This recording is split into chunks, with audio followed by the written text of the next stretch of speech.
What's up, everyone? Welcome to the Sip-Off, where we have drinks and talk all things basketball. We got a jam-packed show for you, but first, let me go ahead and get my co-host on. I got Jahan Phillips. What's up, Jahan? How are you? What's up? How are you? I'm doing well. How's your week been? It's been a week. Yours? Same. Lots of basketball, though, so been lots to watch. Yeah, I ain't been watching much. No? I know we on a basketball show, but I ain't been watching much. Your team finally won last night. It's been a while. It's been too long. Okay, well, we will get to that soon. Let's go ahead and get our guests in. We got Detroit Dom. What's up? What does the name stand for? Get one good guess. I don't know. Spencer Dinwiddie fan club. Oh, okay. Makes sense. How's your week, Dom? How are you?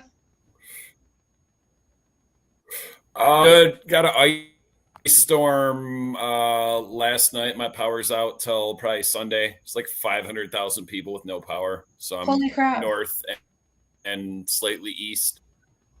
Yeah, no, it's all good. My folks are in Florida for the rest of the month. And I got keys. So I'm going to go down there and chill until my comes back or they get home. Until my power comes back. I don't care if they get home. So you got the cats and like nobody's there in the cold? No, one of the cats, like the crazy cat owner of the one cat, took her to somewhere else. Okay, so the cat's gonna it's have a a sore subject. cat. Granted, it's 55 degrees in my house. The other cat, he seems fine. Okay, and all he's right. chilling. He's got free reign of the house. All right, we got our day drinker. We got Steve Shawanda in the house. What's up, Steve? Hey, what's up? Yeah. How are you? Adult snow day. Yeah, okay. Adult snow day. So we got our day drinker. First of all, Jay, love the Vincent Steph jersey. Much props. Yes, sir. Okay. And yeah, Dom, like I feel you. Like obviously, get we're a bigger glass and pour a lot of cola in there. Water. No, don't tell him what to do. Don't tell him what to do. I told him to drink the Jack. Do it. Oh no! You got the Warhead. Okay, it's a Four Loko Warhead. All right, we got Joseph Jinkson's in the house. Jack. What's up, Joseph? How's your week? How are you? I am actually excellent. I'm very much happy, fully rested. You know, it's weird when you're fully rested. You feel like you can conquer the world, and I'm fully rested. Me for shit. Okay, that's positive. So your week has been good? Yes, I'm glad it's almost over. How about you? I'm glad it's almost over. It's been all right. All right, we got Will Vogel in the house with us as well. What's up, Will? How are you? I'm good. First day back at work. I was in Florida for, Friday through yesterday. So it was a little vacation I needed. Me too. It must be nice. It was relaxing. And then I only worked. Yeah, we were sitting outside and it was like Don't 85 interrupt degrees him, Dom. and my mom's like... Dom. Will was talking. All right, Will, what's up? Sorry. So I only work today, tomorrow, and then 5 days next week. And then the kids are on spring break for college. So I'll be off for 5 days. Okay, cool. Probably think of topics for shows. Hi, as you call me, scratching my nose. Awesome. Hey, Jen, it's been a while. How are you? What's Oh, up? Hey, snap! Oh, snap! how are you? What's going on, bestie? I'm good. I'm Me? good. Oh. What's everybody drinking tonight? We need Um, I got some wine. The staple. I'm we drinking my need two favorite. more my people so Southern Belle JJ wine. can be Alice. Right, the Brady Bunch. I have some Squadka. are you Okay, making so some real red I've real already quick had some. before Ooh, there's a new Twisted Tea pineapple. Twisted tea is nasty. Because Thank just you, Megan. sweet tea is nasty. Stop telling in general. lies. No, Canned it's sweet disgusting. tea is nasty. Listen, If I'm making your All sweet tea, you'll like it. I was sweet drinking tea. Twisted Tea You'll love like my sweet a tea, Megan. decade before home. I They didn't won't. give No, I Homeboy some won't. money for knocking out that wheat grow. What? What? We All grow? right. Okay, hold on. I Okay, said we're they gonna didn't get give. to some basketball. No, we're gonna do basketball. All right, so let's real quick. Let's do a reaction to All Star Weekend. What were your thoughts on the game, and then obviously the dunk contest? Just real quick, everybody go around. Dom starts off, and we'll go that way. Didn't. I was in Florida. Didn't see the contest. Saw all the dunks like later on that night on YouTube. Like, pretty dope. Like, always happy when a white guy wins the dunk contest, period. But Why? with very good dunks. Okay. Because it's a white guy winning the dunk contest. Can we get one? Can we get one? You just did, One right? gun can jump. What? I don't know. I don't see the relevance. But all right, Steve, tell us your thoughts on the All Star Weekend. Well, I'll make it very Klung quick. isn't MacGyver's bastard son. I will make it very quick. I don't watch it. It's terrible. I don't watch it. Okay. I love basketball. I will not watch it. Period. Bye. Okay. Okay. So that was very specific. Jen, you, and then Joseph. I'm kind of like Steve. So what impressed me the most was Willard Light over there. Like, called so many of the winners of the competitions. He did, yeah. That impressed me. I'm not gonna lie. The fact that Will knew who was gonna win before the contest even started. I forgot. Okay. All right, Joseph, your thoughts on it? He did pick the white guy to win. Yeah, it was a bit of a drag. I'm not even going to lie to you. I did love the Rising Stars because, I love the young talent. I haven't really been a fan of it when they got off the East-West because I would have enjoyed the game more if I was East versus West. Like the Giannis versus... Right, yeah. Like that part, I mean, it's like... Did you guys see that meme about U.S. versus World? Not even that part. Yeah, I saw that one, but I was just like, look, I grew up on conference supremacy. I don't care if there's one tie that has this. Like, I wanted to see, like, I'm done with this Giannis LeBron thing. Like, just go back to versus West because it's kind of annoying. But I didn't see the dunk contest. I saw the 3-point contest. Or do like baseball. So I appreciate that, but really the Rising Stars is my favorite because my boy GTA went off. He had a great weekend for sure. All right, Will, what were your thoughts on it? I'm going to quickly start with the events. Thank you, Jennifer, for that. Yeah, I just had that feeling Dame was going to win it. He said, like, third time's a charm. If I don't win it, I'm going to retire. Cool that he pulled out a Weber State jersey, and Weber State's actually really close to Utah, or is in Utah, something like that. The dunk contest, that was really cool. Mac McClung, I've watched the guy's highlights since he was in high school, and the guy's a freak. This guy will dunk at fast breaks over people. Oh, yeah. I knew he was going to win it. Like, this guy's a human highlight reel. He reminds me of the old and one dunkers. Like, this guy's that was very similar to that. This guy's a freak. And he committed to next year, so I think you should have bet on that. fun dunk contest. Huh? I feel like go ahead. I'm sorry, I thought you were anyway to the game. I agree with JJ. It was cool to see Jason Tatum get the record for most points, but there's no defense in the game. Still really cool to see him get the most points in the MVP.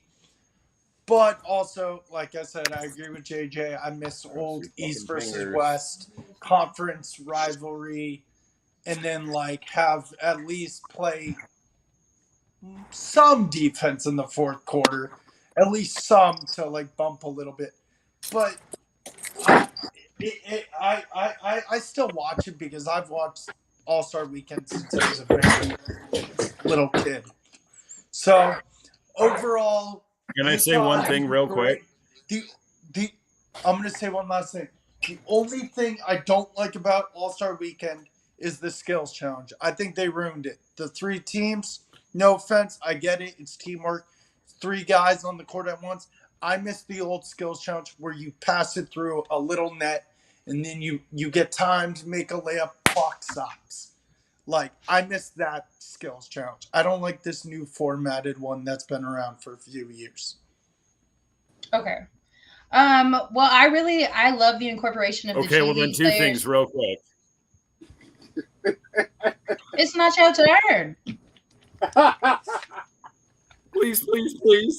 Please, please, You gonna please. interrupt and it's my turn? You gonna interrupt and it's my Please. turn? I guess so. Hurry up. You got the floor. You better Two speak your things. mind. One, Spencer Dinwiddie won the skills challenge twice. Okay. Two, make the All-Star game East and West and make it for home court in the finals. Baseball. Okay, I like that.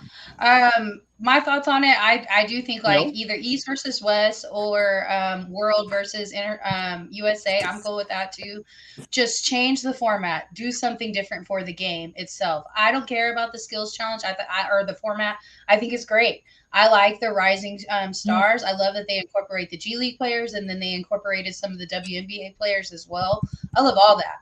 But just do something for the game. The game isn't exciting whatsoever. And even when they did play a little defense, LeBron got hurt. And everybody was just kind of talking about it. Like, it was not worth the conversation, in my opinion. As far as the dunk contest, I think for me, I'm not surprised because I'm in Amarillo. So I'm an hour and a half away from Lubbock. Like, we knew about McClung, you know? Like, we knew about him for sure. So him getting – now, he only had like 5 days to prepare. So, like, there could have played a factor, but it didn't whatsoever. Like, he came in, showed out. Like, I think if you know anything about Mac, you know he's been doing this since high school, so that's not necessarily a surprise. But I'm glad that he still kept it interesting.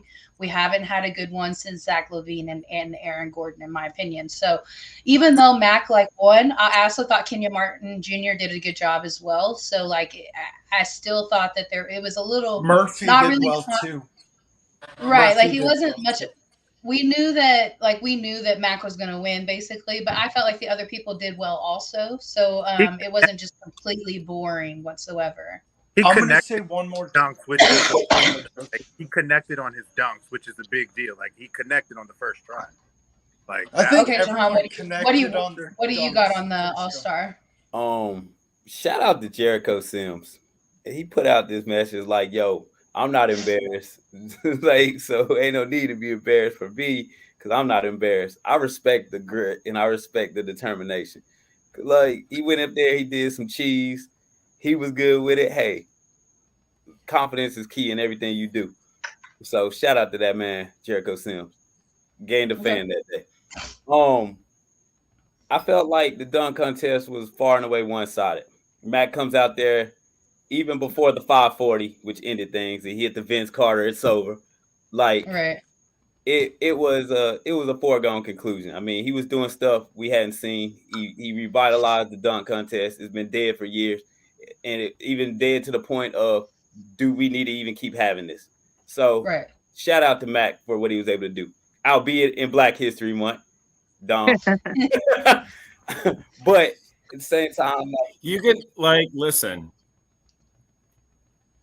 You can't get rid of the dunk contest or the 3-point contest. What you can do with the All-Star game is just make it a handful of 3-on-3 games. I like that. Or you make it for home court advantage. I prefer them to go to a one-on-one thing. Stop doing it. I would like to see a one-on-one thing. I would like to see like a KD versus Kyrie in a final, one-on-one. But that's neither here nor there because that's a dream that probably will never manifest. But that's like I said, that's neither here nor there. All-Star games week. The All-Star game itself has been weak.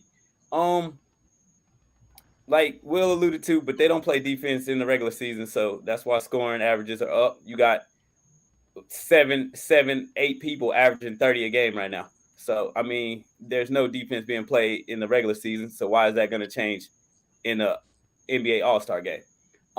Shout out to Jason Tatum. He was able to take advantage of this no defense. There's literally a picture of everybody standing around and Jason Tatum and Jaylen Brown going one-on-one versus each other. And everybody else is standing around. Right. That's what you're going to see. But shout out to your 55 points.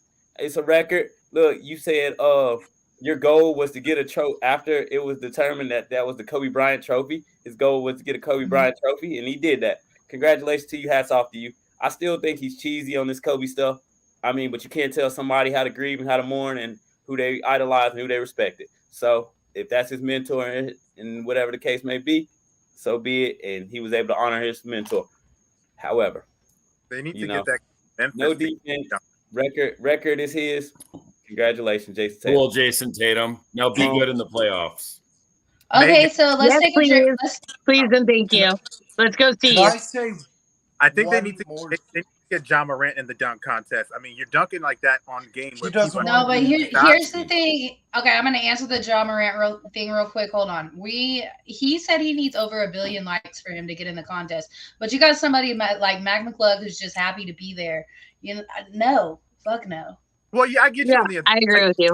Like his attitude about it is shitty. So I don't want him there. Like I was a Ja Morant fan, but there's kind of the way he's run his mouth. He's a super. The way he runs his mouth. But he's a superstar now. I don't mind. Superstars aren't in the dunk contest. I don't mind the trash talk, but I think that you got to back it up, and then I don't know. It's not my favorite. I'll just say that. I mean, that entire team is kind of trash. Sorry. There's okay, not well, we're 17 minutes in, so we're going to go ahead and we're going to switch topics. I'm going to mute y'all. I'm going to mute y'all. Is what I'm going to do. If everybody's going to keep talking, like, all right, we're going to switch topics because this was just a little opener. That's it. That's all it was supposed to be. So now we're switching because we have big topics to talk about. We got the NCAA going on right now, so I'm going to go through. I am going to mute y'all. I'm going to mute y'all. No, that's where I'm at. Like, we're switching topics, y'all. All right. So in the women's, we were just talking about this backstage. That it's kind of like South Carolina and everybody else as far as the top 10. Everybody's gonna laugh. Let's do a shot. Okay. Yes, I'm gonna mute everybody. I'm gonna mute y'all. Even me? Shot, no, like an actual shot. Hold on. I was just laughing because Maryland beat Iowa. That's all. Okay, we gonna get there. We gonna get there. At number 1, we got South Carolina, who's 27-0. We got Indiana, who's 26-1 at number 2, Stanford at number 3, UConn at number 4, LSU at number 5, Iowa at number 6, Maryland, who just got the win over Iowa at number 7. So the standings will definitely be changing. Utah at number 8, Virginia Tech at number 9, Notre Dame at number 10, at number 11, Duke, 12, Michigan, 13, Oklahoma, 14, Arizona, 15, Villanova, 16, Ohio State, UCLA at number 17, Gonzaga at 18, 19, Texas, 20, Iowa State, who is your team of the week from your March Madness site. And then you got Colorado at 21, you got UNC at 22, you got Florida State at 23, UNLV at 24, and then you got Middle Tennessee at 25. So let's just go around and talk about who you think's really going to make a run in the tournament, and then one that you feel like not everybody's talking about, the dark horse. Not necessarily win the tournament, but maybe knock somebody out real serious. Jen, starts off. I've kind of been thinking about this for a while, okay? Okay. Megan, I think your state's onto something. I think y'all might be knocking some people out. Like, I think Texas might do that. My hope would always be to knock out Oklahoma. Because, why not? I don't really have anything against Oklahoma, except they don't know how to drive in that state. I don't know if you've driven through Oklahoma, but it's kind of scary. I would take driving in heavily populated metropolitan areas. Pardon? What'd you say? There's no one there. How bad could it be? It's like Dust Dude. Bowls and the Thunder I live really Literally, close to the dig. and at Applebee's. literally straight up, like there in Houston kind of intimidate me driving wise. I'm not gonna lie. And I grew up in NASCAR. Well, Connie knows where I Houston grew is up. a whole different Y'all beast. know how we drive. I mean, those people were batshit crazy. But so that's kind of who I would like to see Texas knock out. Plus, you guys, Texas is kind of on a run right now, in my opinion. But whatever. So that's what I see. Okay, Will, what do you see for the women's tournament? Like, who do you think is going to make a long run, and then who do you think is a dark horse? So, I'm going to tell you who I think is going to be a good team in the tournament, and then do you mind if I talk about my Huskies real quick? Of course. Do what you want to do. So, I think LSU is going to be a very scary team, even though they lost to USC a few weeks ago, and I was expecting it. And Megan, you've said this 100 times, and I can't stop relaying it. Do not count a Kim Mulkey team out. Look what she did with Baylor. This woman took over this new program. We didn't know how it was going to be. We thought it would be interesting because she also has Courtney Reese, who's a great player, who's like a Aaliyah Boston-like player. I think LSU is going to be good. I think LSU is going to make a run. I think they're going to go far. I think they're going to go really far. Do I think championship? That's high aspirations. I would say maybe at best Elite Eight, Final Four. Okay. On my UConn women's side, they just lost to St. John's. It was a tough game. Yes. They are number 1 in the Big East, and they're number 4 in the top 25, but we lost, so we're going to probably fall a few. But the thing is, the Big East has a lot of good teams in the women's tournament, or women's tournament. That's why I'm really intrigued for the Big East women's tournament, because I always watch that and the ACC and the SEC and the Big 12 and all of them, basically. You got UConn, you got Villanova, you got Creighton, you got Marquette, and you got St. John's. And UConn's won the last 2 of them, but you know what? It's going to be a hard-fought tournament because those teams I just named are really, really good. And they're all have really good winning records, and are well above 500. So, yeah, I would say for the dark horse to go far, give me LSU. I got LSU. Okay. All right, Joseph, what are your thoughts on the women's tournament? All right, sorry about that. It's okay. I will quote Jahan when he talked about the WNBA postseason. It's South Carolina's world. We're really just living in it, to my honest opinion. And I will say a team that I think is the only one, because I've seen them historically take down juggernauts, is Stanford. I think Stanford is the one team that I think they're not afraid. They've played this team before. They played them last year, I believe, in the Final Four, or one of the two. No, they've played them before. So, like, I think, and if you look at Tara Vanderveer, who, in my opinion, is like one of the greatest coaches of all time. I put her on the same level like Gino and Pat, even though she doesn't have the titles. For sure.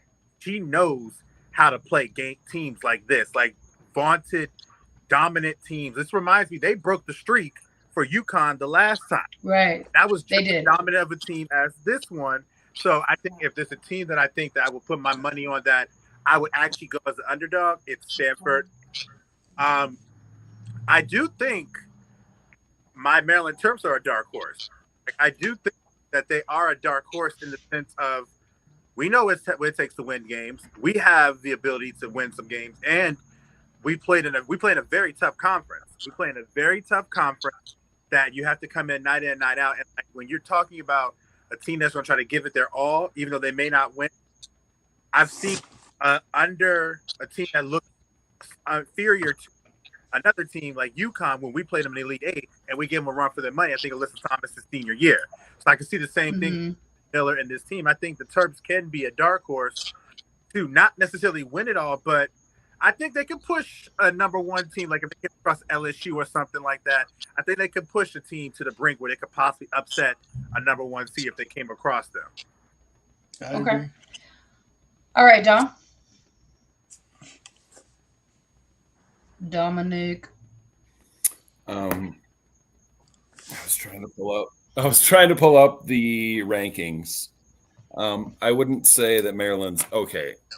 Women's crazy year. Many good teams. What was the? Someone remind me the specifics of the loss that UConn had. That was Against the St. first time John's. in 1,000 years. They were over 100 games. They no, were like like a, what? like Home 101 losses or games. something. No, was it was 100. like they won 100. home They won losses? like 101 games straight. Yeah. It wasn't home losses. Like it was straight. And the Agumake sisters are the ones. Okay. Anyways, LSU number 5, It is. 1 loss.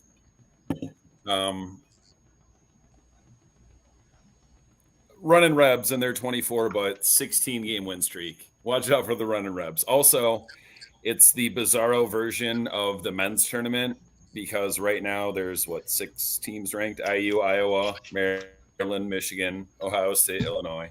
That's why Maryland JJ, of course, they're ranked. And unlike in the men's tournament, at least 4 of those teams are winning 1 game. Probably 3 of them winning 2. Like you're going to see at least 1 team in the women's Final Four from the Big Ten, if not 2. Okay.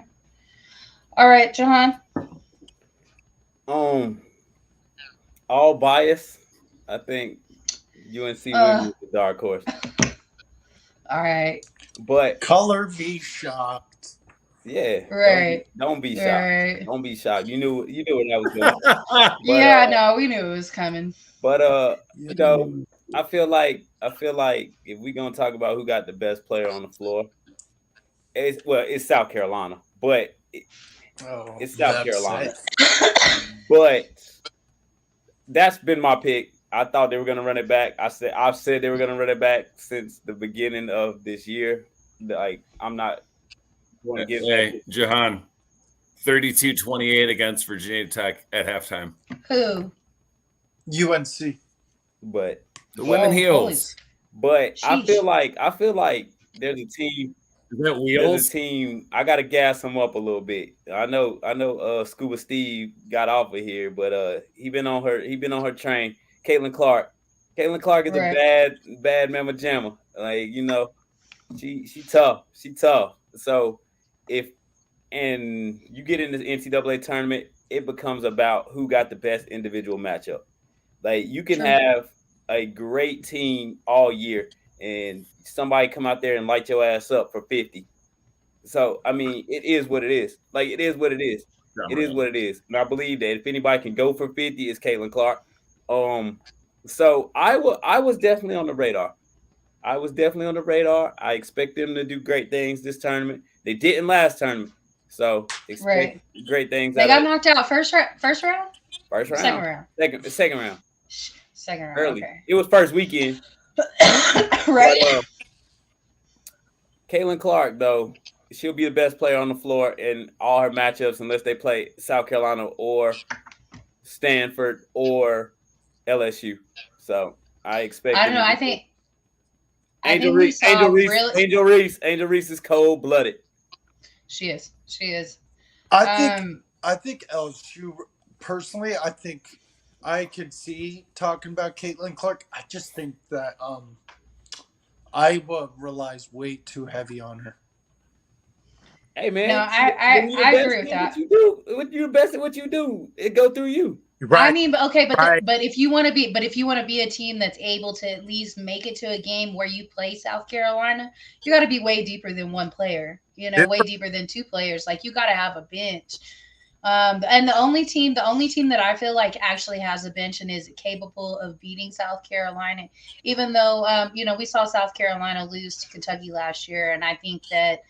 I mean, that was solely off the back of Ryan Howard. Obviously, we saw what she did in her rookie season in the WNBA. But I think that, in my opinion, the only team that can beat South Carolina is Stanford. I think that the Pac-12 is the toughest division or the toughest conference in women's NCAA basketball. When we talk about guys, it's usually the ACC, but this year is a different year, so we'll get to guys in just a second. But as far as dark horses, to quote Jahan, all biased, Texas. I think Texas has. I mean, I know we got Rory Harmon, who's the number one dimer in NCAA right now. So she leads in assists. It doesn't matter that she's only 5'6". Like, she's going to dominate. She's going to cut to the lane. You're not going to just be able to post up on her and not her not be able to pull back and hit a mid range on you. Like, she's really good at that, and she'll even continue to push through if you do try to post play. Like, she will go around you. She's quick enough that she can get around you. Her size really doesn't matter to me. And to me, she really reminds me of Becky Hammond. When we saw Becky Hammond in college, like, she was extremely dominant at Colorado State, which is a Pac-12 school. So, I think that, that when it comes to women's basketball, Pac-12 is where it's at. Now, don't get me wrong. I do think South Carolina is cream of the crop. I don't know if I would give it a whole tier above Stanford, but they're at least a step above Stanford. 1A, so 1B, or 1A, 1C. Bet me now, Megan. Run it back. But take a point to Don's thing on the three for Caitlin the Clark. Spurs. This reminds me. Caitlin Clark reminds me. The cock is out by the Elite Eight. Okay. And then for my but my non-biased dark horse, I'm actually gonna go with Maryland. I do think that they're an extremely physical team. I think they're way better than we actually thought that they were going to be this season, and I think that they do a lot of defense created offense. Like, you're not going to just get the ball because the possession changed. Like, they're going to create the turnovers. And so for that to create that type of offense, I think that they're extremely fast paced and more like in your face type of basketball, and just really physical. Even if their size matchup isn't quite right, which sometimes it's not, like they're just very quick and they're able to create that turnovers like that. So for me, Maryland is the dark horse. Let's go ahead and switch over to the guys real quick. And let's see. You can either talk about your team or you can talk about a team that you think you see that is going to make a deep run, and then talk to me about a dark horse. Jahan, start off. Well, to talk about my team, we finally got a win last night, as we alluded to at the beginning of this show. They are struggling. They are in danger of becoming the first preseason number one since the tournament was expanded to make the NCAA tournament. It's a struggle right now. I said that this team was gonna be the Redemption 2 team, so I'm gonna stand on that. UNC National Champions 2023. Fuck what you heard. I'm still standing on it. But it ain't much to say. Like, it really ain't. It's been a disappointing year. They have enough talent on this team to out-talent anybody in America. They returned 4 starters from a national championship team. They were expected to be the number one team, and they just haven't been able to put it together. I don't know what it is. A lot of people say it's interpersonal turmoil between the 2 guards, RJ Davis and Caleb Love. They're sharing Deja Kelly. Hey, I don't know. It's neither here nor there. I don't care. We got to play UNC basketball, man. But that's my team. I love them. Tar Heel bred to Tar Heel dead. But that, like I said, that's neither here nor there. My dark horse. I like Creighton. Creighton is my dark horse team. Has had a little bit of a slide here lately. I also like Providence. I like Creighton and Providence. Those are my 2 dark horse teams. I think they grind it out. They go get it. I really like what I see from them. I just think, like, if we're gonna ever see a mid-major do it, because Gonzaga doesn't seem to want to do it, I think that it'll be Creighton. It'll be not Gonzaga. Like everybody gives Gonzaga so much love, and Mark Few, he's great. Probably the greatest coach ever to not win a title. It's going to happen for Well, Gonzaga. Bob Huggins is up there. It's either Huggins or Let's Mark push it. Few. 6-1 and half dozen in the other. But never. But I don't think Gonzaga is there, and I'm not sold on Alabama. A lot of people are, but I'm not. Took 4 overtimes to beat this UNC team that's very apparently mediocre. So this Alabama team, while they are up here and everything's shiny and good, took 4 overtimes, a questionable call, to beat this North Carolina team that's been slogging through the mud. I'm not sold on Bama. Okay, Dom, you go next, and I will be right back.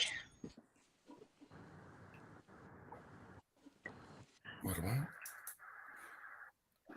about? Yeah, not sold on Bama either. Houston, whatever. Other than that, I see a lot of the usual suspects. Ranked high: Kansas, UCLA, Virginia, Arizona, Texas. There's also 3 Big Ten teams in the top 20, 21. Same story. Indiana, Northwestern. Maybe they win one between them. Purdue might make a little run to the Sweet 16. Maybe the Elite 8. Used to be called the Great 8. Jahan said, I see a bunch of mid-majors. Gonzaga, we won't count them. Although I still, they're going to win it. How many finals they've been to before this and lost? 1 or 2? Got to 1, got to some Final Fours, right? I think like 3, 2 or 3. But I also see Marquette, St. Mary's, Xavier, Creighton, Providence. So that's 6. Marquette, Gonzaga, St. Mary's, Xavier, Creighton, Providence. That's 6 teams. I bet you they win more games than Kansas, UCLA, Virginia, Arizona, Texas, and whoever that other usual suspect was. Baylor. Right? That's 6. Dark horse, yeah, one of those mid-majors. Xavier or St. Mary's, maybe. Cool. I don't know. Are we going in order? I'm sorry. Who are you still talking, Dom? Is it Joseph or you? I'm done. Okay. All right. I think Kansas may repeat again. I do. I think that when you get to the tournament, experience matters. What I do think is interesting, what I will say about Jahan is that, I understand the how you feel about your team and stuff, but you earlier in that same segment had said that your team had the talent to beat anybody. So with that being said, it does kind of see that a team like Bama could struggle with you guys because you guys have the talent to play, and it's not just about talent, but I do think Bama does have a chance to be a worthy contender. I do think Kansas is going to get it, but I think a dark horse is a team that I have been on and I've had personal back and forth with Jahan about, that team in University of California, Los Angeles. I think that team is a team that actually could make a surprise and get to the tournament championship, much like they did before when nobody least expected it. So I think Kansas is going to win it, but I think UCLA is my dark horse. Okay, Will? My dark the horse is O'Bannon Kansas. brothers. Whoa. My dark horse. Whoa, I didn't see that. Okay. My dark horse is Kansas State. They've had a lot of good wins this year. Baylor, Yeah. TCU, Iowa State, Kansas, West Virginia. Those teams are no slouches. Purple and cats? The Big 12 is no joke in a conference because you got powerhouses like Texas, Kansas, Baylor, TCU. Like Right. the TCU's Big good 12 this year, too. tournament is always. Sure, I'm an ACC fan. I'm a UNC fan, but I love watching the Big 12 tournament because that is a fun tournament to watch every year for basketball. And so I just think Kansas State can make a really deep run. And like I said, they beat these really good teams. And I wouldn't be shocked if they make a really Jeez, deep 24, run in March. 25, And 24. also, if they contend, keyword contend, are in the Final Four for their conference tournament. Okay. All right. Jen? Okay. Y'all are gonna laugh at me, especially Jahan, because Jahan touched on something I was gonna touch on. On February 9th, so there's a rumor that Caleb Love slept with RJ Davis's girlfriend, right? Oh, wow. And that's been the issue within the Teals. February 9th, they decided to tweet out some pictures of them standing on the court laughing together.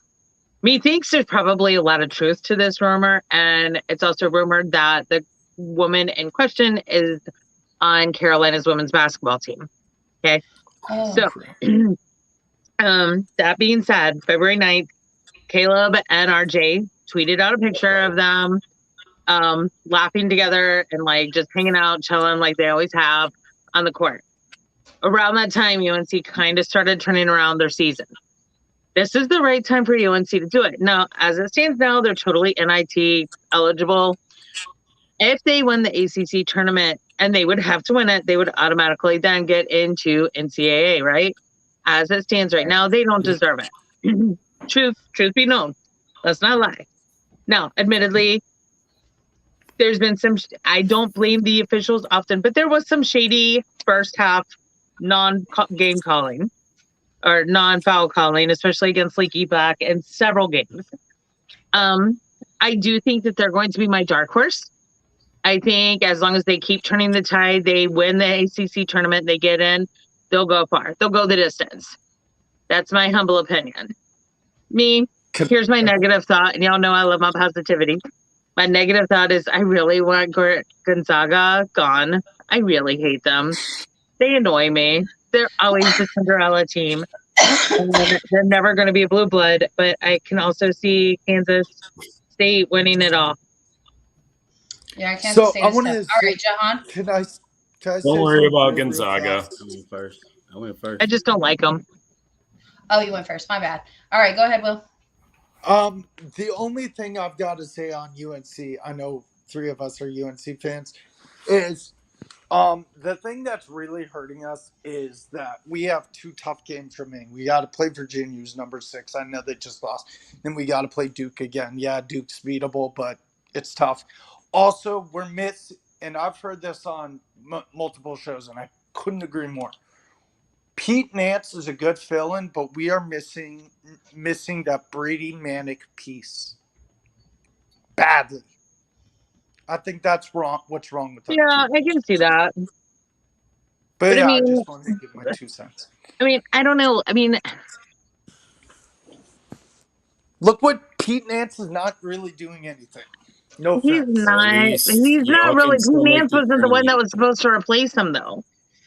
Was supposed to be the Brady replacement. Who was that? Oh gosh, I've got to find my notes. I don't have my notes up. No, it's the kid from Baylor, and he went to Illinois. You're on call waiting? No. I'm looking for my notes. Sorry, guys. Hang on, I have call waiting. You have call waiting? I called you earlier and you ignored my call. Whatever. Come on, Wayne's World. I don't talk. Okay, whatever, Megan. Whatever. So for me, obviously, I'm still going to stick with my own team and say I think Texas has a real chance to win it. I think that they just have to get hot at the right time. Even though they're sitting at the number 8 seed, I feel like they've had a couple of yeah, that was terrible. Get muted for the rest of the fucking show. Oh, he's done. No, sir. Oh. And so for real, we don't do the horns down. But I also, I think they just got to get it right at the same time because they have had some disappointing losses, like to Tech. That was disappointing. A loss to OU. That was disappointing. And so, so you do it again, motherfucker? You just did it again. No. I was just showing you. I was like, I did this. I did this. I was like, I'm sorry. Anyway. At least you're in the tournament. Oh yeah, we're in the tournament. No, I think we have a chance to win it. I just think that Michigan is not. You said what? Michigan does not. Michigan is not, even with an incredible conference tournament run. Well, I mean, and the Juwan, Big 12 conference tournament is going to be insane, like Will said. Like, you got Baylor, TCU are good. Yeah, both the Kansas schools are good. Tech has been playing well as of lately. And as we know, it doesn't matter what you do during the season, really. It takes a great tournament run. And so you just really have to get hot at the exact right time, and that's usually those last few games before your conference tournament. And then if you're able to go in and make a statement in your conference tournament, then whether you win it or not, but as long as you make it to the finals, I feel like you have the momentum to move forward in the March tournament, in the March Madness tournament. So besides Texas, though, I think another dark horse is Marquette. I'm a huge Shaka fan. I love Shaka Smart. And I do think that even though him and Texas parted ways, like kind of on good terms, like they were ready to move on, he was ready to move on. I think what he's built over there at Marquette. Now there have been some games that even though they won, they were close, and I don't think they should have been close. I think that they were able to battle back in those last 2 minutes, and that's what it takes. That grit going into the tournament like that, being able to finish the game, whether it's close or not, and you're able to go in and finish up. I think that you can make a serious tournament run. So for me, Marquette. Tell me Shaka is not my black twin. You said what? Shaka is my black twin. Oh my goodness. Well, I wasn't talking about appearance. Well, listen, go look at the pictures. It's a mess. Okay, so let's move over to the NBA. Let's talk about some standings real quick. We got in the Eastern Conference, we got the Celtics at number 1, the Bucks at number 2, the Sixers at number 3, the Cavaliers at number 4, Nets at number 5, Knicks at number 6, 7, we got Miami, Atlanta at number 8, number 9, we have the Wizards, number 10, we have the Raptors, and then we have the Bulls at number 11, who are 2 games behind, but the Pacers are only 2 games behind as well at number 12. So kind of those 12 teams are pretty much the only ones that are in contention right there. As far as play-in tournament, going into the playoffs, let's talk about who you think has a really good chance to win the conference, and then we'll do one dark horse. So Will, start us off. For both conferences, do you want me to do, or just start? Let's just do East. Let's just do East right now, real quick. So for the East, I think the Celtics. Celtics are just so good. They're going to win the conference. They're just so good right now. Because Giannis, as we saw, has a wrist injury. Chris Middleton can't stay healthy. Drew Holiday is playing well. But Boston has Marcus Smart. They've got Jason Tatum, Jaylen Brown. They're a fun, Derek White. They're a fun team. My dark horse for the playoffs, to make far, is the Knicks. Look at the Knicks. They've got a good team on their hands. You got Jalen Brunson. You got Quentin Grimes. You got Emmanuel Quickly. You got Julius Randle. You have R.J. Barrett, and you just got Josh Hart. So I think that team is very good. Do I think they're going to make the finals? No. Do I think they can make the semis of these? Yeah, I think they can advance 2 rounds. I think they could turn a lot of people's heads. The only thing I think that hurts them is Mitchell Robinson's out for a while. But still, like the players I named, that team is good. Okay. Jen, talk to me about the Eastern Conference. Well, I already gave you the Hornets to cover. Get off of my Celtics. But I gotta agree with Will. It's my Celtics. We're gonna go far. Like it is what it is. Like they keep overcoming things. Marcus Smart is the leader in that locker room, hands down. Started last January. It's continuing. And Will said everything I would have said. Okay. Huh? On your dark horse too? On my dark horse? Sorry, I forgot about that. The Suns are winning. I'm gonna say with the He doesn't have one. The Suns Pistons. I don't know if you hear my husband. He's piping in now. He's saying the Suns are gonna win. Okay. I'm gonna go with the Pistons because I need Dom's team to get off my other teams. draft pick, please and thank you. Well, we're doing the Eastern Conference dark horse right now. Yeah. I was talking to him. That's not Eastern. Alton, shush. Sorry. Yeah, I was gonna go with the Pistons. I think they're gonna go a little further if they can get in. If they can get into the playoffs. Cannot be a dark horse. Okay. No, they're not. I don't know. They're not playoff race. It's okay. You did All good, right. Jen. I really don't know because I really had my heart set on the Pistons and provoking Dom. Oh yeah, no, they can't do it. All right. If you want the #1 draft pick, you can have it. Have that skinny noodle named Victor. You can have him. All right, Dan, talk to me about the East. Who do you think is going to win? And who do you think is a dark horse? Who? Me? Dom. Oh, okay. I was like, wait, what? Win the East. It's Boston or the Bucks. Either way, it doesn't matter. Dark horse is the Heat. Maybe the Knicks. Heat for sure. I had forgot today. I was because of Kevin Love. So I was looking at the buyouts. I was like, oh, yes. Of course, because of Kevin Love. Jimmy Butler has led no, because of Buckets. Buckets has led lesser teams. Okay. To the finals. Granted, it was the bubble. But okay. Why not?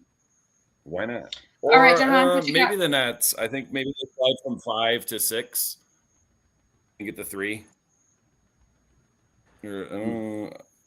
Or play the 3, whoever the 3 is, Cavs or someone.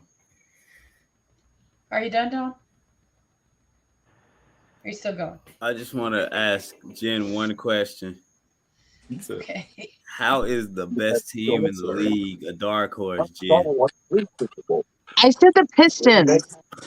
You said the Celtics too. No, I was going with the Celtics are hands down the best. They're not a dark horse at all. Yeah. I think the Celtics are going to win. I've been waiting patiently to ask you this. No, I'm sorry. I was getting distracted. I was kind of paying attention to the conversation. My apologies. You're doing great. My dark horse from the 7 through 10 is the Toronto Raptors. But my dark horse in the East, period, is the Cleveland Cavaliers. I think that they have a solid young squad, even though I don't give Spider Mitchell much credit. I don't give Spider Mitchell much credit. Is he better than Luke Kennard? Yes. I love his face. Yes. Luke Kennard got picked before him. I mean, we're going off of college. Luke Kennard was a dog in college, but that's neither here nor there. I hate Luke Kennard. I hate Duke. Anyway, that's neither here nor there. You hate Luke. Cleveland with their young pieces. They're missing something. It's something they're missing, but I think they have enough to win at least a playoff series, maybe 2. I don't know. I like the Spider Mitchell Garland combination right now. I like the Evan Mobley, Jared Allen combination right now. So that's what I'm gonna go with. They just need a really good small forward, and they'll be set. Yeah, they're missing a piece, and we haven't figured out what it is yet. It's me. Megan. Okay. So I'm gonna say in the East, my favorite to win it all is actually going to be Milwaukee. I think they have more. I don't know. They got a few things to get right, but I feel like they're going to be the ones to get hot at the right time. I feel like Boston has been hot the entire time, and they might fade off a little bit right before the playoffs. And I just don't know if I see them getting past the Eastern Conference Finals. So just this season, I don't feel like I see them getting past the Eastern Conference Finals. Do I think they'll make it there? Absolutely. But I think Milwaukee really has a chance to take it to the finals. As my dark horse, I'm going to do the same as Will and say New York. I feel like New York, I don't give a fuck. I love defensive teams, and Mike Tibble is your defensive coach. You're not going to play on his team. He's always going to have one player on the bench who's crying about minutes because he doesn't play defense at all, Cam Reddish. And so now he has Josh Hart. Exactly right. Now he has Josh Hart, who came from Portland, who actually was in New Orleans 2 seasons ago. And I think that he did a really great job in the playoffs when he was there in New Orleans. I liked what I saw over there in Portland because he was the main defensive player, in my opinion. Even though Nurkic is up there, but he's just not on the court as much as Josh Hart. So, and in Josh Hart, you're going to get somebody that is able to shoot threes, and he's going to be able. I think he's going to be able to bring the energy because was college teammates with Brunson, and so them bringing kind of like those Villanova days back together, I feel like they're going to be able to bring that energy to the rest of the team. And whereas you had questions about RJ Barrett and Julius Randle kind of buying in and not wanting to be your number one option or not being able to step up in that, Brunson's your number one option. You already know that, right?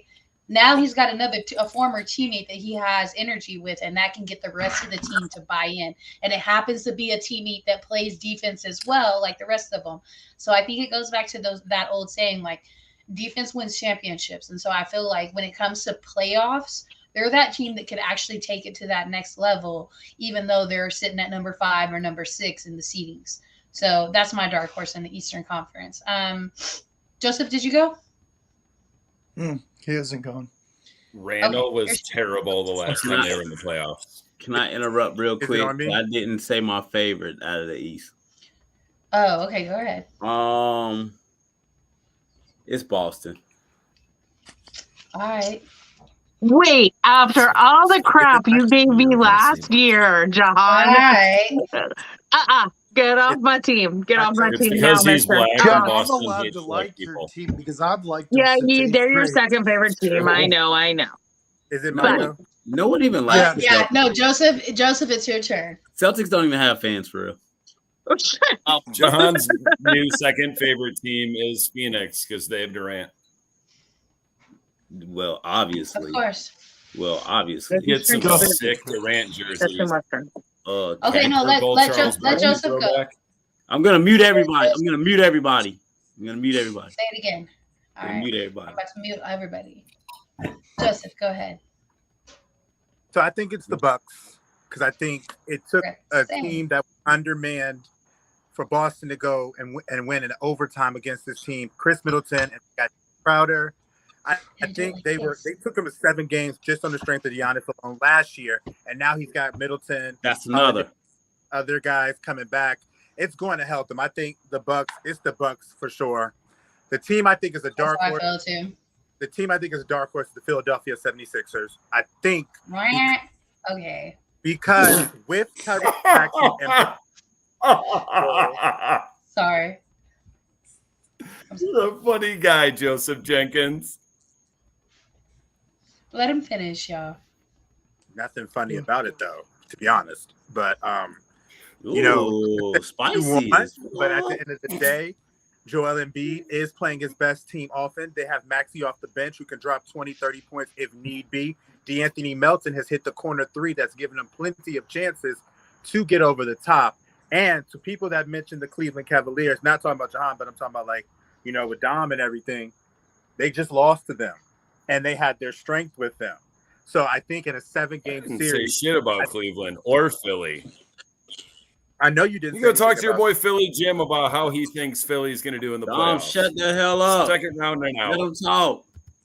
I mean, either way, you can not believe in your team doesn't mean that the facts don't show that there's a chance that they can get better and actually win an actual game. They went 6 games to get to the possible Eastern Conference Finals from last year, and they didn't add D'Anthony Melton, who was a good defender, on the guards position. So if you're going up against a Donovan Mitchell and a Darius Garland, as we've seen the other day, gave him a hard time. D'Anthony Melton, I think, is a big difference maker. PJ Tucker, we saw what they did when he was with Miami, trapping on Trae Young and the team's best player to get them to the actual Eastern Conference Finals. So it's like they have pieces. And I was reading a report and they said Joel feels like this is the best team he's ever had, and he's going all out for it. And I have to say, I've not been the biggest Embiid fan, But that man is a bucket. That man in kid, when you need it, he's going to get you 30 plus if need be. But now if he doesn't have to, with James Harden embracing that role to take over if need be, he's averaging the most assists in the game. And they don't even have Maxey giving the consistent pressure. So I think if he gets it going and averages his 20 plus like normal, Philly could take a team to a 7-game series and possibly beat them to get to the finals where everybody thinks they're going to get out in the second round. So Bucks, I think I have it. You had me, and then you said PJ Tucker, and I was like, fuck everything. I know, but you have to do his defense. No, he ain't doing shit over there. The only thing he doing is clocking dollars. Sit, True. Buying tennis shoes, clocking dollars. But He ain't doing nothing. I like Boston, but like if you would have left PJ Tucker out of all that, I'd been like, yes, okay, I believe that too. Then you threw PJ Tucker in there, I was like, nah, I don't believe none of this. But I will just want to address this last one for the Western Conference. I will say the thing I think that kind of worries me about Boston is that you're going to be facing Giannis part. You know Giannis is going to get his calls, especially down the stretch. And if you get Robert Williams in foul trouble or Al Horford in foul trouble, that takes a huge component out of Boston's game for them. And I think if that's just going to be the missing piece, that's going to kind of take them out of me thinking that they can beat Milwaukee. I just think they're good, but I think Milwaukee's got it. Okay. All right. So let's go over to the Western Conference. And Dom, start us off.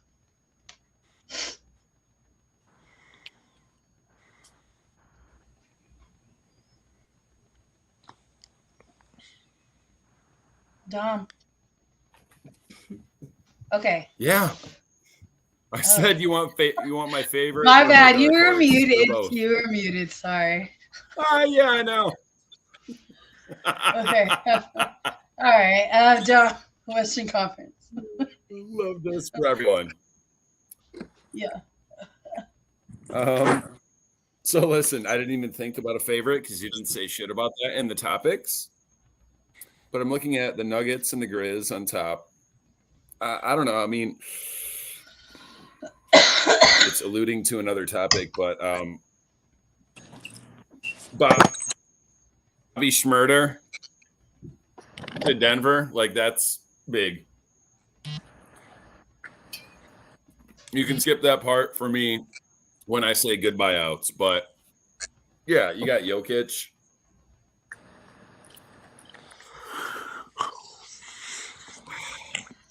So you're saying I didn't say anything about the top picks? I said we were going to discuss the standings. So, I mean, who do you feel like is the best at the top? Fair. It's kind of inferred. Nuggets, not the Grizzlies, although they're making that move every year, like one step further in the playoffs, but I don't know. Dark Horse State, obviously, they're hanging down there around the bottom.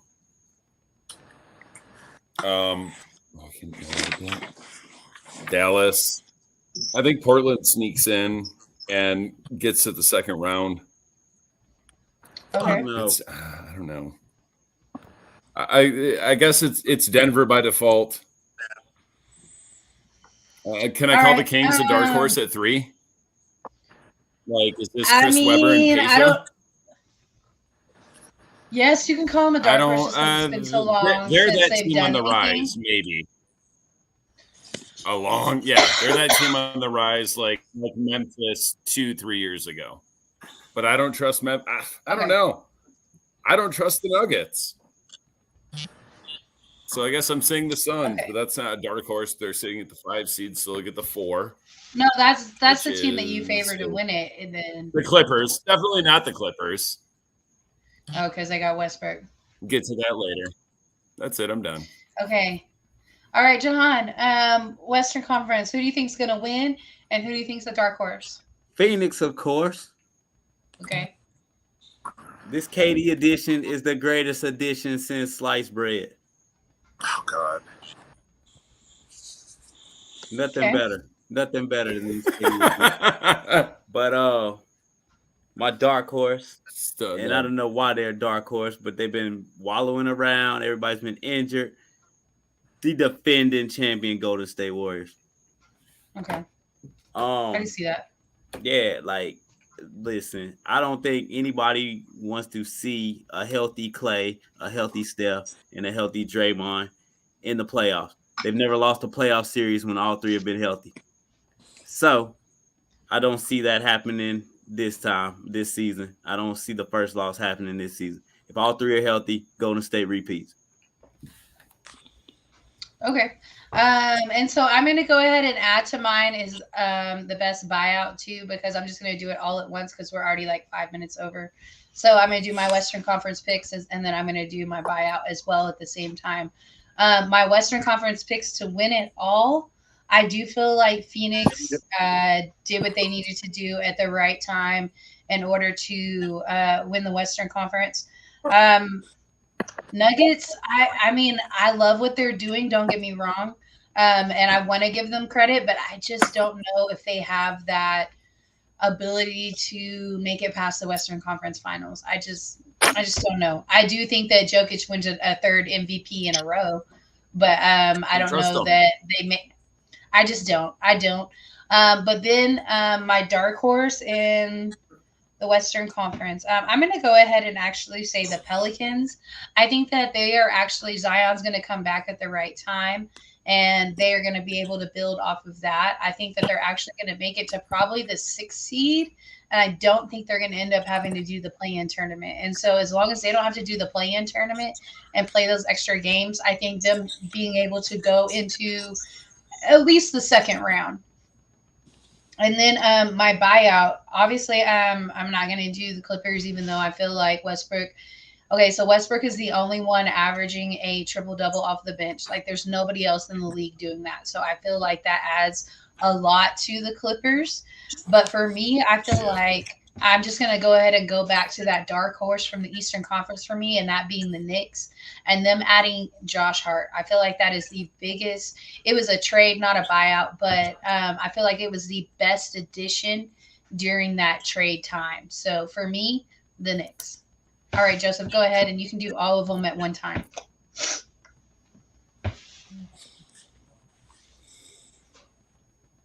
Joseph? I think he's frozen. Yeah, looks like it. Frozen. Go ahead and go, Will. So I don't have a buyout actually, so I'll just go real fast. The best team is the Phoenix Suns. You just added KD. You have Chris Paul and you have Devin Booker. The dark horse. I agree with Jahan. You do not want to play Golden State. They're the defending champs. They got Curry. They got Clay. They got Poole. They've got Green. They got Gary Payton. Yes. They've got. I'll let you go. I just want to make. Yeah. All right. They've got Gary Payton II again, which is huge, and then they got Wiggins. So yeah, I've got to say Phoenix, and I've got to say Golden State. Okay. Don or JJ, go ahead.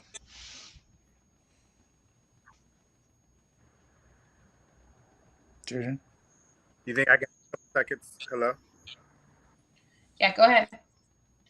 Do your Western Conference picks, and then do your buyout pick also. Yeah. Well, I think my Western Conference pick, I will say, is going to be the Phoenix Suns because of the move for Kevin Durant. It gives them so many different lineups they can play. You know, you can run KD at the position at forward. I think that they're just, you know, that was the move that let everybody know, like, we're serious now. We're not playing. We made this move. We're going to go for it all now. So I think I put everybody on. Because, you know, when KD get out there, KD's who he is.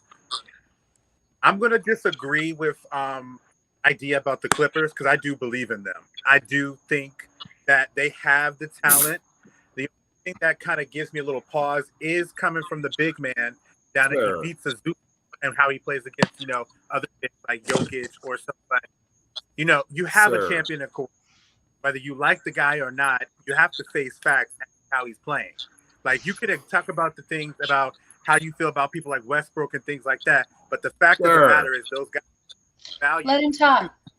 No, Dom, I'm not letting you talk because you're not getting this one. So, no, back to the Clippers.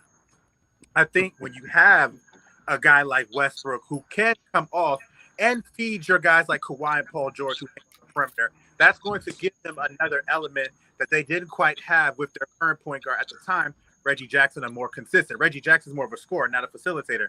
Russ is both. He's not the big piece, but I think the Clippers at their best can play with anybody. And JJ, I didn't discount them. I said them. I just said that I can't choose a team that. No, you're right. No. The last thing you said, you're right. Yeah. And JJ also coming off the Clippers bench at their best and play with anyone. But I will say this: Russell Westbrook is subtraction by addition. Oh no, Will, I got you because I'm about to let you. I'll give you that. But I will say the last thing about the Warriors. I need them to be in the top 6. Otherwise, that play-in part, I'm a little worried about that if you're in the play-in because that's a one-game do or die. They were a top 6, and guys, chance to repeat. But if they in that play-in, I can't go there. And also, I can see where you come with the Clippers because they also just got Bones Highland. Yeah. True. No, the Lakers got Bone Highland. Oh yeah. I thought the Clippers did. The Clippers no, it was the Lakers. Don't want to win a championship, apparently. Oh, my bad. Okay. All right. Well, guys, I think that's going to do it for the show for us, Jahan, unless you wanted to add your best buyout. I got my worst buyout. Me too. Patrick Beverley. Patrick Beverley. That would have been a good one if Chicago was better. But like he's the guy you want on your playoff roster. I don't know. Like I know that it don't Pat matter. Bev is a bad boy. LA Clippers are gonna be hyped up regardless. They're the 5th best team in LA. But the Russ buyout was a good one for them. I mean, you get a former MVP. You get a former MVP. You get somebody that has put up decent numbers this year. He's back home. He left home, got traded, came back home. Like, I think they're gonna get good production out of Russ.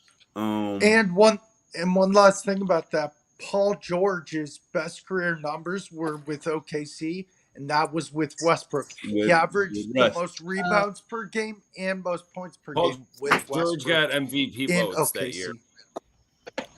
And Russ isn't bad. Russ is just going through some stuff that I think all the greats go through. It's just hitting them. It's just hitting them now. Like slumps happen. Slumps happen with everybody. Except LeBron James. Slumps don't happen to LeBron James, but everybody else. They're not making. Well, I mean, it's got to be a slump if we're talking about he ain't making the playoffs this year. Like, I don't think anybody that's here definitely a slump. That's definitely a slump. But, like, I'm talking scoring. His man's 38, averaging 30 a game. But that's neither here nor there. We talking about buyouts. Not a game. Okay. We talking about practice. Like I said, go to LA, get no rings. Bubble don't count. Okay, so we are almost at an hour and 15 minutes. Wow. We appreciate everybody that watched the show. We didn't have a whole lot of comments this time, but if you did comment, appreciate it. If you shared it, I know we got some shares on Twitter. I really appreciate that, you guys. And just check us out next week. We will be back. All levels of basketball. We're going to have drinks every Thursday. Check us out, and you can check us out next Thursday. Any shout-outs to anybody else? Or no? We done. Shout out Queen of Hoop, Megan Price. Okay. Yes. Thank you. Sip-Off out. Okay. Sip-Off out.